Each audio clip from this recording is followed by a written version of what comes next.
Welcome to Backwater Casting. I'm your host, Greene. Today we're heading out in the Triton for the St. John River with my guests Crystal and David Gale.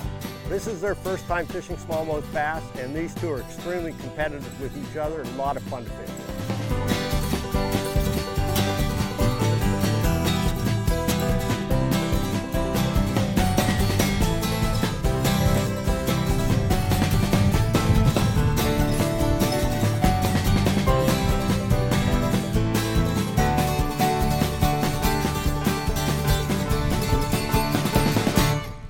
Yeah, we're competitive. I think that's safe to say. I think that's safe. We're bad, like with the pickerel when you cast and you get the swirl, we call it. Yep. Oh, nice fish too. That's a good one. I gotta net that. I don't want to lose that top water. There we go. Woohoo! That's nice. Nice little, that's a little jackall topwater bait in this key. Pop grande. Get it right there. That is a nice smallmouth right there. St. John River, New Brunswick. Rick, what would that fish weigh? That's probably 2 3/4, maybe 3 pounds. There we get back in the water. Just give the rod an extra little reef when one hits it because that is a soft rod. Got him, or is that bottom? Oh, there you go. Nice. She's into one now. I'm so excited. Would you say that's the same fish, Rick, or do you think it's a different fish? Oh, it's probably a different fish. No, bring it to me, and in we go. Nice. So you've not handled one of these before? Okay, so Never. no teeth. Okay. Oh, okay. So good grip with your thumb, and we'll get a picture. First smallmouth. Nice fish, Crystal. It's awesome. I don't think we've ever caught one of these before, to be honest. Well, I can tell you there's some in your lake that are 3 times that size. It's great. Yeah, those fish definitely have more of like a weight to them when they hit, not like the pickerel that we're used to that, you know, have more of a hit to them. These ones are just kind of feel like a weight. How big? I'm hoping the same size as your first one, but Okay. Well, that was a net question. Oh, I got one too. Yeah, Oh, sorry. we got a double. Nice. I gotta come in. See, Sean? I couldn't let you have it, Dave. Sorry. Oh, nice one. Yeah, that's a good one. Okay, you hold this one. I'm gonna go get hers. So you see the problem now is that That was bigger, I think. Crystal's gonna have 2 photos. Yeah. Dave has none. It was too big to hold on to, Crystal. Okay, I'm forgetting like. Somebody's really done a job on that poor little bugger. I think this is a little bigger than the last That's one. bigger isn't than it? the first one, Yeah. yeah. Yeah. Nice. Back in the water. That's going to be a good one, too. Put the brakes on. Do a double up. Oh, it's a pickerel. Oh, big pickerel too. Really? Yes, sir. Yeah. Is that a pickerel or a small muskie? No, definitely we call them a chain pickerel. Yeah. Yeah, it is. Nice. Just for a minute, I thought it was a muskie, a small muskie, but it's not. You do get muskie in here, do you? Oh, absolutely. Really? Oh, yeah. Yeah, the biggest, I saw a picture of a muskie that was up at Nakawik that was 65 pounds. Just tighten the line up a hair. Tighten it up? Just a bit, yeah. Tighten it. There, okay. There. You can get a picture or not, your choice. Yeah, sure.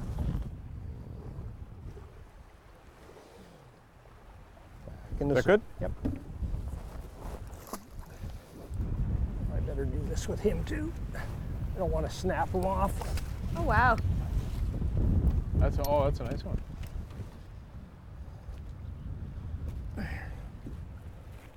There. Another nice St. John River smallmouth. Dark too, boys. Dark day and he's really blackened up. Nice. I found that fish to be really dark. And it's a dark day, and we've caught a really dark, it's sandy bottom, but it's really dark, and it's just natural camouflage for those fish just to try and blend in as much as they can. Now, Rick, on a brighter day, do you think that fish would have appeared lighter color? Yeah, I think if it was a brighter day, that fish would have been paler because they try and camo themselves. Well, shouldn't say try, they just naturally camo themselves to their background. And I just think that's a function of this being a really dark day today. Oh, it's a little. I think it's little. He doesn't think he's little. No. There's a double header. Whoa, there you go. He got one too. Small one. Yeah. That's weird with this because that was weird. Not much to it, but Yeah. it counts. Yeah. Oh, and there's a broken line. Wow, do you ever take that? Yeah. Anyway, I'm just going to get him back Yep. in. That took a bit out of him. A jumper. These are nice fish too.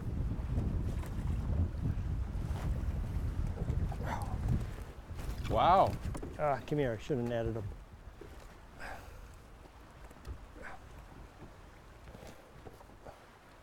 There we go. Nice healthy smallmouth. Staying down, eh? Yeah. Oh, There he goes. Nice.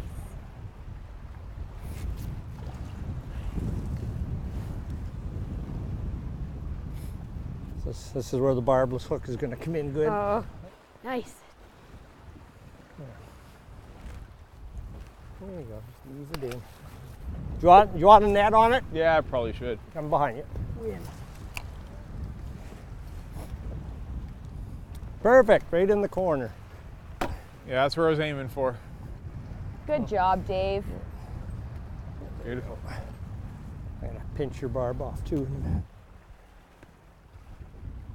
Nice to have the sun. Toss it that way. That was a nice feeling fish.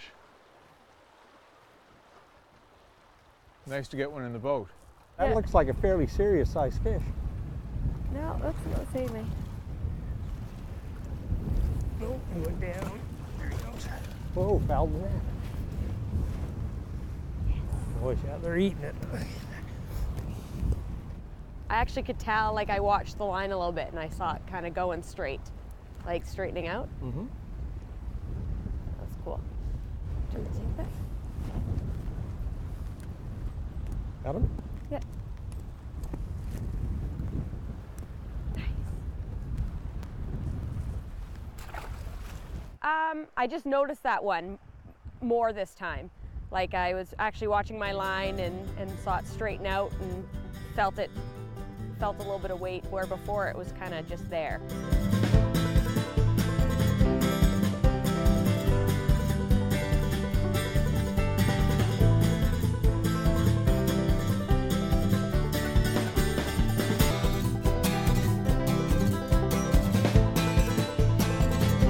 Welcome back to Backwater Casting. Well, the smallmouth are certainly cooperating today on the river, and we're having a lot of fun. We're going to take a few minutes now and learn a little bit about Crystal and David. Oh, yes, sir, an active one too. It's good. He come right up and snapped that Really? right off the Yeah. top. That's a good fish. He's under the boat, and he's in the boat. There's a nice. That's a nice smallmouth right there. That's Nice a serious one. That's a picture-taking fish.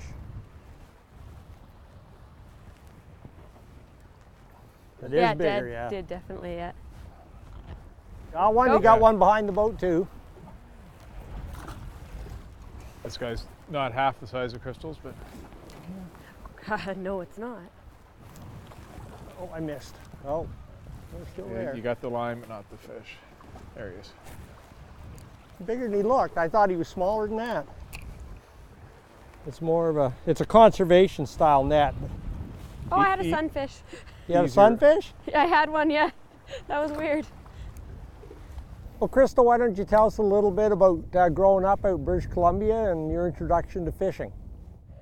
Well, I grew up in Revelstoke, British Columbia, and I have always fished since I was little. My dad used to take me and my brother when we were young into fishing derbies, and we would fish for rainbow trout, dollies, kokanee. It was a great experience for when I was younger, and now I've recently moved out here to Sussex and been here for about 6 years now, and we fish mainly Grand Lake. Oh yeah, he ran a long ways with that. He took it like 3 feet off the shore, and by the time I had set him, he was 15, 20 feet out. There's the net. I was looking for the net. Forgot where I put it. Yeah, no, it feels like a little better one. I'm gonna come behind you and get the net. Oh yeah, it's a better Pretty fish. good, Dave? Yeah.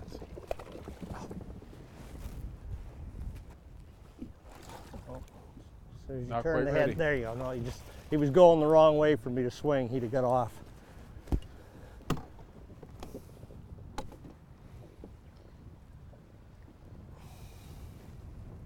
Right in the roof of the mouth. Wow, that pops easy. We'll get a picture of that. That's an awesome fish. That's beautiful. Nice fish, Dave. Thank you. Well, Dave, I guess you and Crystal grew up on opposite sides of the country, so why don't you tell us a little bit about your fishing experiences and growing up in St. John? So I grew up in the north end of St. John, and I was fortunate enough to have a family camp up in the Young's Cove of Grand Lake, which we still have. So I had the opportunity every weekend to go up and fish with my father and my two cousins, and we would catch a variety of fish. We were usually looking for the chain pickerel, but we'd catch tons of white perch and yellow perch and sunfish, and you always hope for the big pickerel. And then about 15 years ago, I guess, I was stationed out in Revelstoke, British Columbia, and did some fishing out there as well, and caught some rainbow trout and dolly varden and kokanee, and caught Crystal as well, I guess. And been back here for about 6 years now, so getting back into the New Brunswick fishing and the New Brunswick species again. Is it big? I think so. Okay. Yeah. It's a smallmouth. It thinks it's big. Even if it's not big, it thinks it is. Yeah, decent. Decent. I just got to watch my hands. Those trebles are You sharp. want this? Yeah, maybe that'd be a good idea. Do you want her to do it? No, or I do you got want it. me I to can do get it. Save my fingers. Yeah, he just ate that topwater. Yeah, it's good size. They all Yeah, seem you to be don't want about me the same size today, though. I mean, we've seen a couple of bigger Yeah. fish, but they're all, they're all similar. That's a chunky one. How big would you say that one was, Rick? That was probably, between 2.5 and 2 3/4 pounds. Nice chunky fish. He liked my topwater. Must have heard you. Must have. Doesn't feel very big, that's for sure. Big enough. Oh, it's a good You're getting size. fussy now. You're getting stronger. My arm's getting used to the weight of these fish. Ooh. He's mad.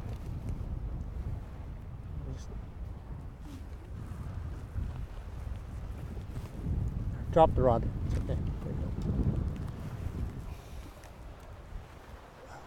Yeah, it's definitely lighter color green. Not as dark on the back as the other ones have been. Yeah. Yeah, this is a fish though. Grab your This is, tube there. oh, gee, it's not. It's Grab your- small. Grab your tube and toss over there. He's getting hit. A on couple the of, tube. not even. Okay. Might as well help him out. That. This thing's got more fight, I think, than anything else I've had on, but I would say it's smaller. Do you need the net, Dave? All right. I just wouldn't know how to grab it, Rick. Like, Yeah. Well, I just don't. Yeah. The way to grab. Oh, it's the way that doesn't get a hook in you. that had Yeah. more fight than anything else I've had on today. He's been caught before and released. Thank you. That, for the size of it, had a lot of fight. Well, Dave, why don't you tell us a little bit about your career with the RCMP? I'm with the RCMP for about 16 years now. Their first 10 years was out in Revelstoke, British Columbia and southern British Columbia. I did about 7 or 8 years uniform patrol, and then I did another 3 or 4 years on a special traffic unit where we went and looked for all the things that are typically found in cars that aren't supposed to be there, whether it be guns or drugs or drunk drivers. And then I came back to New Brunswick about 6 years ago and spent about 3 years with the patrol general duty section. And now I'm with a plainclothes unit that's used to support the general duty guys. And we have some specialized training and some specialized techniques to help them do their job better. And that's where I'm currently stationed in Sussex. And we work around the Sussex, Hampton, St. John, and Moncton area.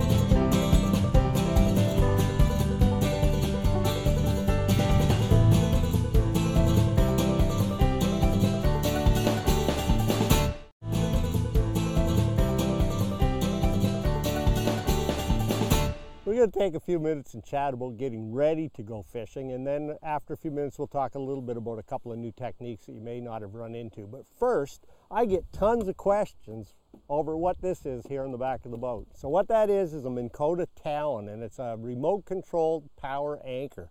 So I'm going to just drop the button on it. What it does, it's got a 3-stage 12-foot spike in there on this model, and it will anchor me. So we'll just get her down, and there she goes. I find the Talon is a real handy addition to the boat, especially when I'm fishing by myself. If you get a windy day or you're in current and you want to change a bait, you can just hit the button and it'll stop the boat right where you are, and you don't have to worry about blowing into the rocks or maybe blowing over a spot that you're fishing. So a really nice addition to the boat, and happy to have it.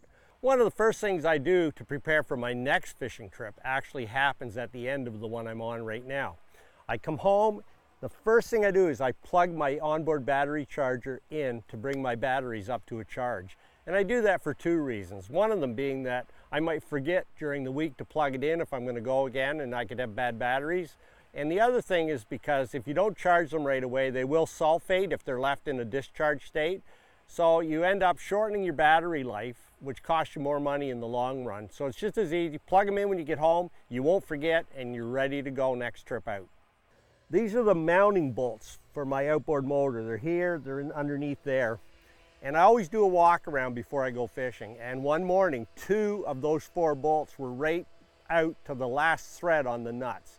If that outboard came undone under speed, it would have just been disastrous. So one of the things that you should always do is when you do your walk around before you launch is check your mounting bolts just to make sure they haven't come loose, because it's rare, but they do come loose. Well, as we said earlier, some lessons are learned the hard way, and one of the lessons I learned the hard way was wheel bearings.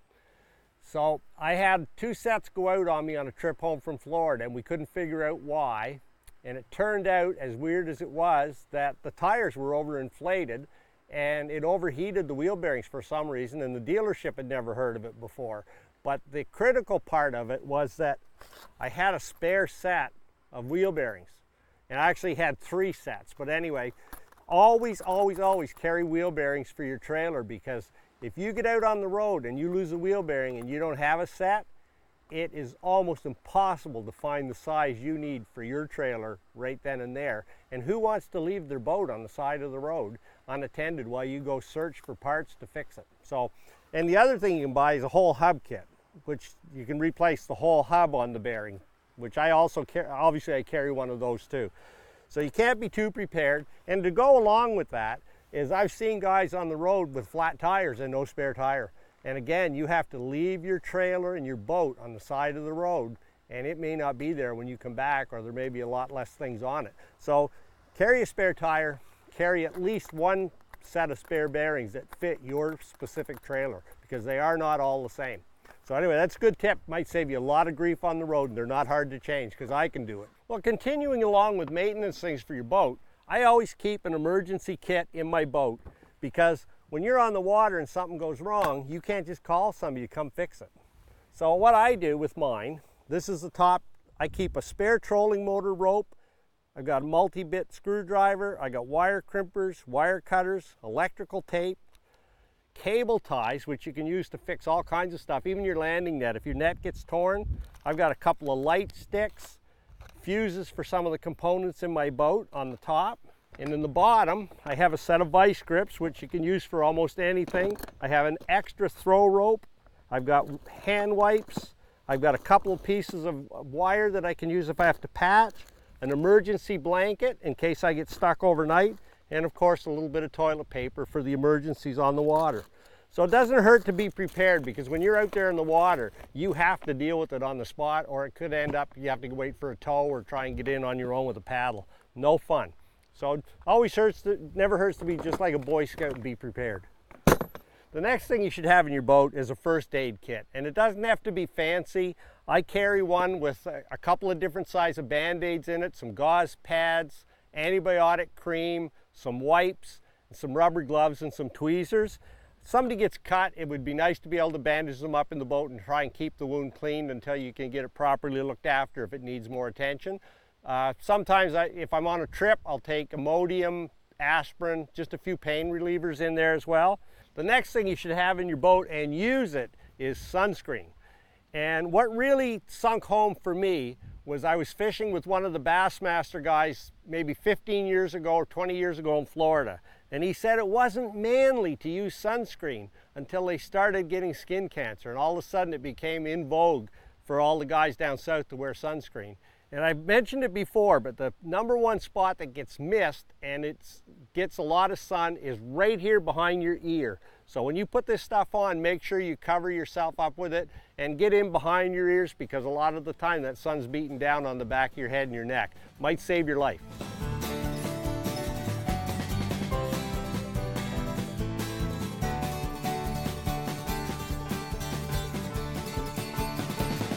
Lady is on fire. Oh, big airborne one too. Try and turn the boat out a bit. Oh, that's a nice one. That's a good fish. Good one, good one. Come on this way. There we go.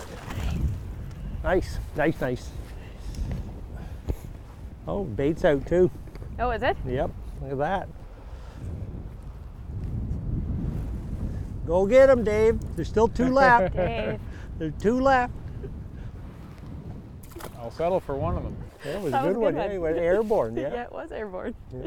Come down. Right at the end of the cast. He must have just been watching it sailing through the air and just jumped on it.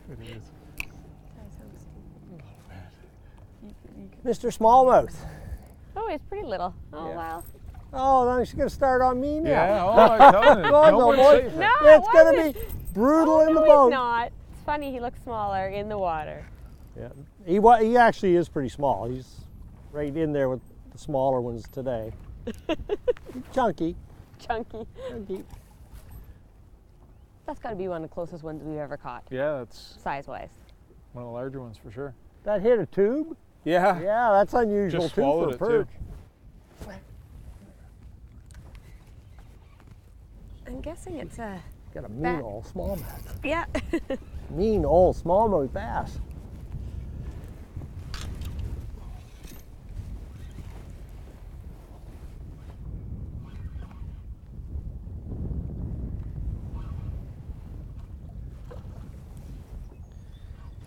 I'm bad.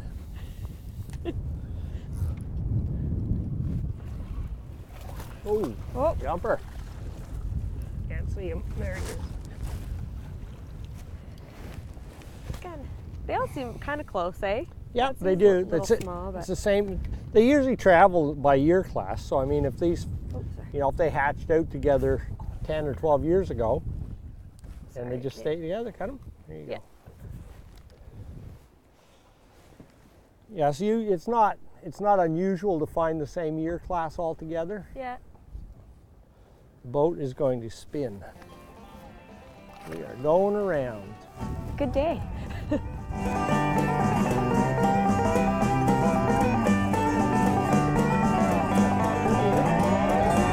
Thank you. Oh, Appreciate you pleasure. coming up. Thank Crystal, you. thank you so much. It was a pleasure you. having you guys come up all the way from Sussex. We're here in beautiful Gagetown.